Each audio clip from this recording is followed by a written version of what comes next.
You can tell it's like padded because you go boing, you know, it just like snaps back into shape.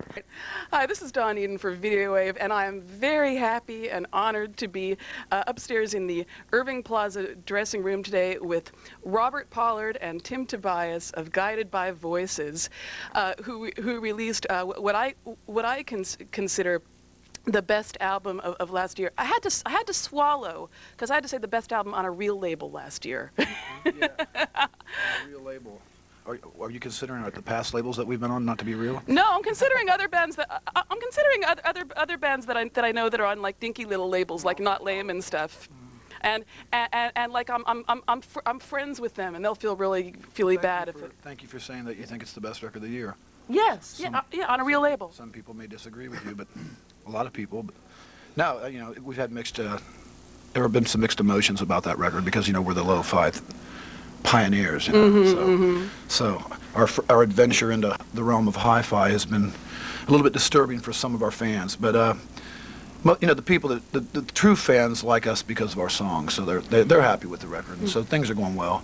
And as you know, I still have my Fading Captain series thing on the side, and everybody's got their side projects, and so we're having fun. Yeah, Fading Captain's series.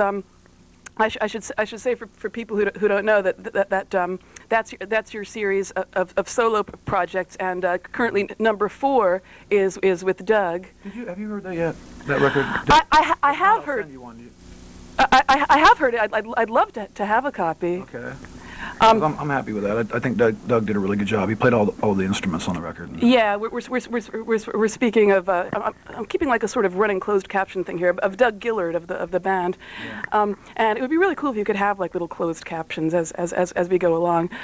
Speaking of the you cameraman, not the you mysterious mystifying audience, but.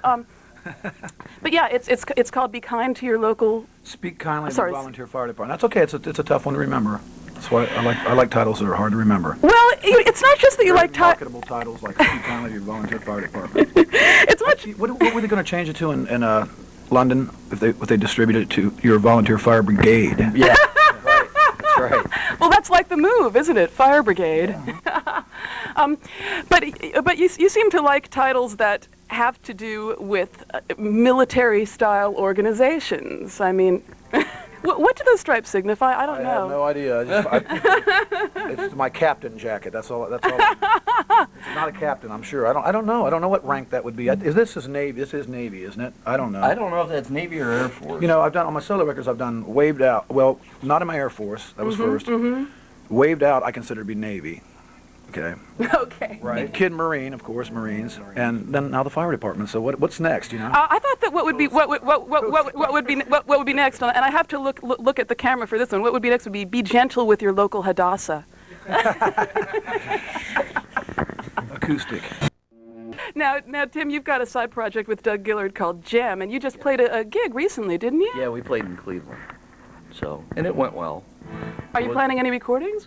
Yeah, we're going to record. We try to record on the between tours, so that's all we've been doing. We don't have anybody to release it. How did you get that information? How do you know you're up on things? Because I read your website. Oh, really? Oh. gbv.com. I don't read the website.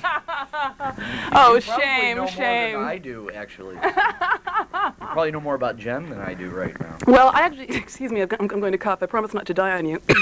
But I went to. You don't watch that dying thing. Oh, thank you. I went to B2000 last night at the Spiral. Oh, Did you hear about that? I heard about that. What was that? What happened there? I went there at like 9:30, right before the first band went on, and it was packed. It was this event at the Spiral, apparently an annual event held by the members of Postal Blowfish, which is the Guided by Voices mailing list, which you can get on by going to gbv.com. And it's bands that are. I thought it was like just GBV tribute where they were just doing your songs, but apparently they do their own stuff too, don't they? Yeah. Because I heard a tape of the. I don't know if last year was the first one. Do you know if that was the first? I don't know. I don't think so. I heard they sent me a CD that they burned, and I heard some bands were really good. Their original stuff was really good, so, you know. Yeah, I heard this one really good band called Murray the Cop and the 13th Precinct, I think. Oh, really? From the lead singer was from West Virginia, and he was called Bunk Nesmith, and they were really good. Bunk Nesmith? Yeah, he got on stage and said, "Yeah, I'm a hillbilly." So you have fans in all corners of the world. Well, we've been to West Virginia. I'm a hillbilly, so it's You're good. a hillbilly? Well, if you're from Dayton, you're considered to be a hillbilly anyway. But I mean, Tommy very close James to and Kentucky. Jonathan Winters are from Dayton. I didn't know. You're up on it. I know. Dayton lore. Yeah, Tommy James is from Dayton. He is? Rick Derringer's from Dayton. I didn't They're not. And actually, Scott Walker was born like 30 miles outside of Dayton. So Seriously? I mean, there's something going on there.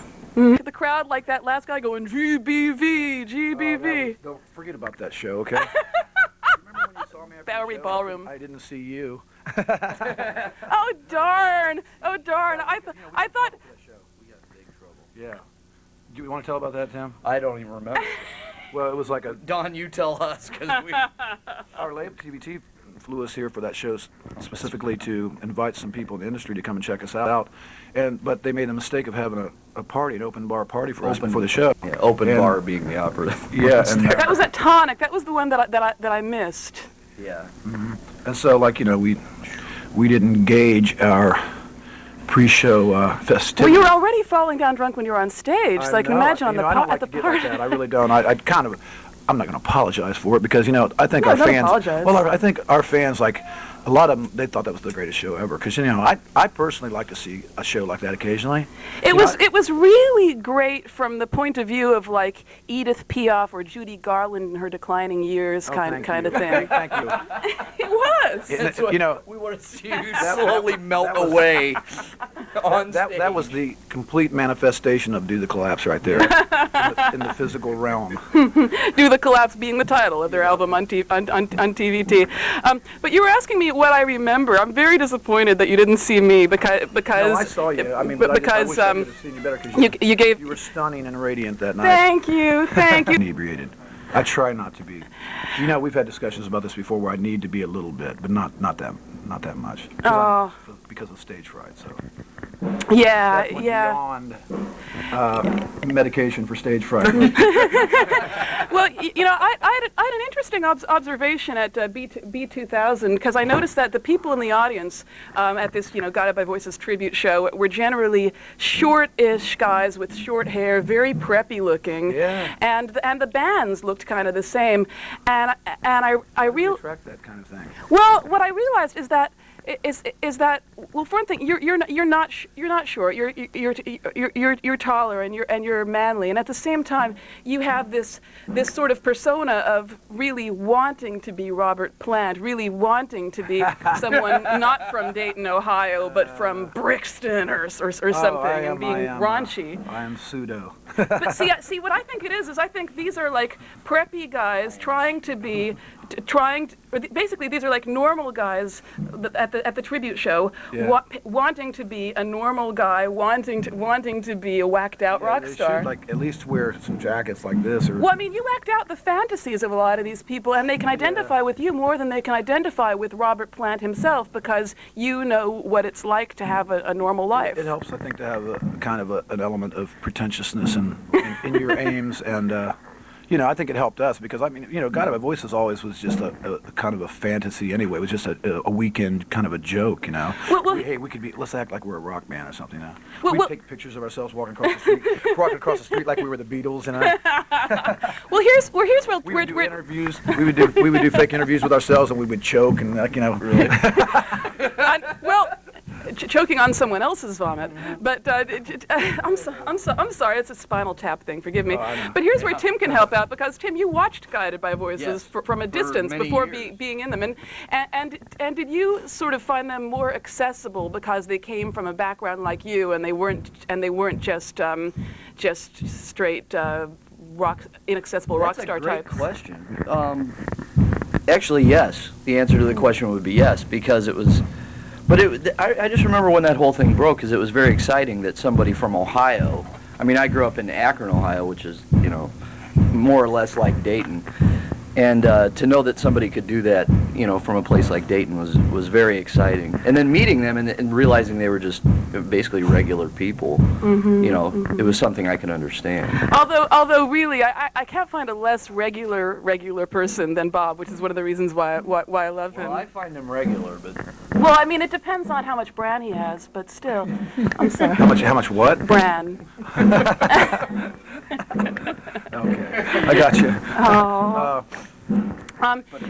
And on We're the, regular guys, you know. We come from an ordinary environment, and we come from kind of a jock background, actually, you know. right. Well, you were a basketball star in high Well, school. I'm not. I was, I guess you can call it a star locally in high school, but I didn't consider myself to be a star. I was pretty good. My brother was a star. It was kind of a phenomenon, actually, in high school. But that's what we came from. And we just kind of, the whole rock thing was we were just fans of rock, you know. We all had big record collections, so we thought, and we never had any ambition to play covers, really. I was actually in a cover band in the late 70s, kind of a heavy metal cover band called Anacrusis.